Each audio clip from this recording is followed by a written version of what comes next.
Welcome to another stage analysis video. It's Wednesday the 10th of May 2023. I'm going to do another group focus on the software index this week, because I did a focus back, it was about 3 weeks ago, so now I think back in mid part of April. So just seeing some decent follow through in the group, and we're seeing a number of stocks from the group shaping up in stage two as earnings results have started to come out, and we're starting to see some good gap ups in some of the stocks and follow through, which we hadn't seen before back in the previous earnings season. So I thought it'd be interesting to do a follow up, add on a few charts that have also moved into focus a bit. I think we had about 40 charts last time. I think there's another 7 to 9 or so in terms of in this one as well, in terms of the stocks we're gonna show at the latter part of the video. So I wanted to start with just a quick look at the overall chart of the group. So we use the Dow Jones US Software Index. So Stock Charts has the 104, I think 105 potential groups now. I think they've added a further group which it's only got 3 stocks in it. I can't remember what that one's called, but haven't added that one in yet. But at the moment, the group focus, the industry group relative strength rankings that I do each week, this is the software group has been rising up the rankings since the start of the year. If we look back to the start of the year when it was down here, it was right in the bottom 10 of the RS rankings of the 104 groups at the time. So since then, it's now this week risen up to 4th place overall. So it's been in the top 10 for a few weeks now, and it did get into the top 10 on the around the stage 2 breakout area as well 7 weeks ago.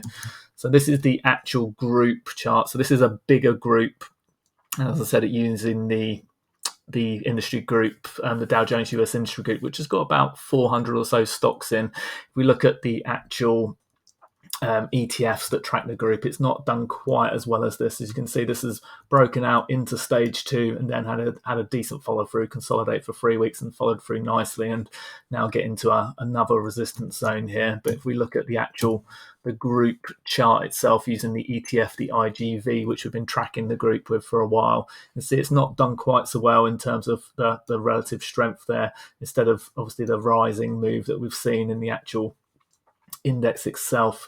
The ETF has dipped off a bit. This has only got about 123 holdings in, I believe. If we look down the chart, so there's 123 holdings in this one, and it's got 7 of the holdings are basically Microsoft, Salesforce, Adobe, Oracle, Intuit, ServiceNow, and Palo Alto Networks make up 50% of the IGV. So it's a little bit more focused, although still reasonably big for an ETF there of 123 holdings, but with a 50% weighting in only 7 stocks. So we go back to the group chart itself again. Actually, if we go back to as I said, this is risen up the group rankings now. So we're all the way up to 4th. Year to date performance at 24.88% there so far.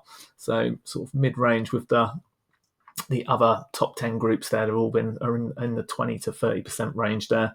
Go down to the bottom end of the rankings, you can see obviously there's some aluminium down here at -20 and coal almost -20 as well. So definitely some decent performance coming through, and it's been coming through in the relative strength, not just in the relative strength moves in the weeks, it's been coming through in the watch list scans particularly.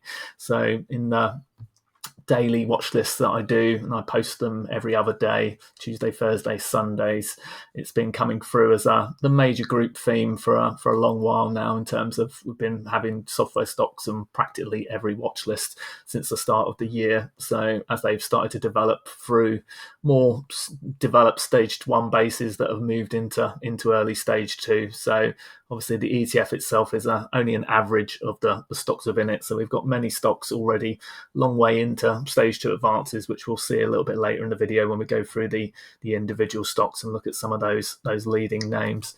But as I said, making a stage 2 breakout attempt recently, and today's move getting it back up towards that stage 2 level again, with obviously the actual group chart already well into early stage 2 here. Relative strength massively outperforming the S&P 500 here since around March time.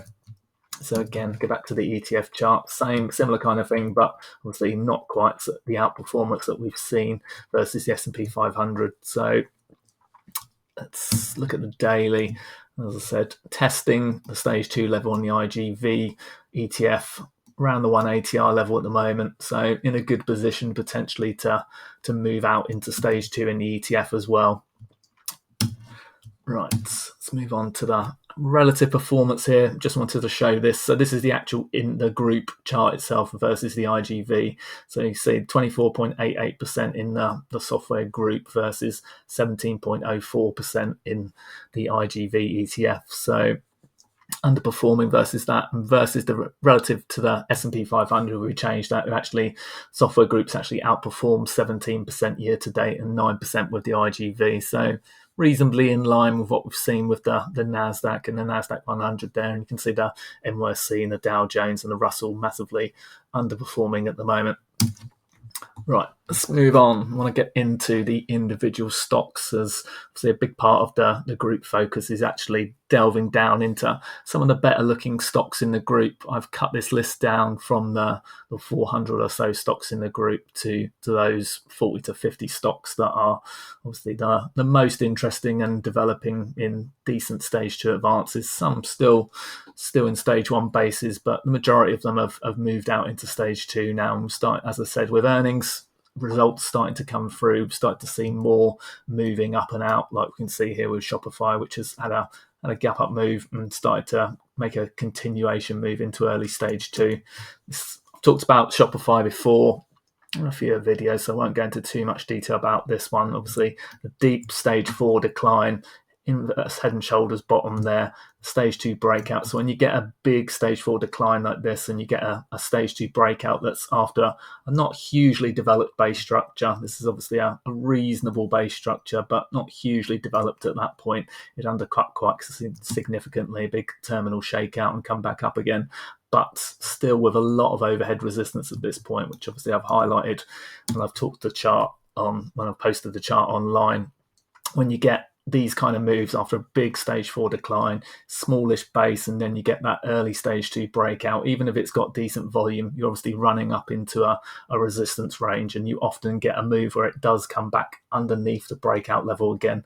So obviously the ideal with stage analysis is that you have that breakout and it comes back and holds the breakout level, and then obviously starts to move up and out in a more orderly fashion. But you do get these moves where it breaks out quite often, comes back underneath the breakout level, then starts to grind its way up again before breaking out once more, whether being on earnings results or some other event to get it moving, whether it's the market itself. But you can see big volume coming through on this secondary move here, obviously stage 2 continuation breakout attempt.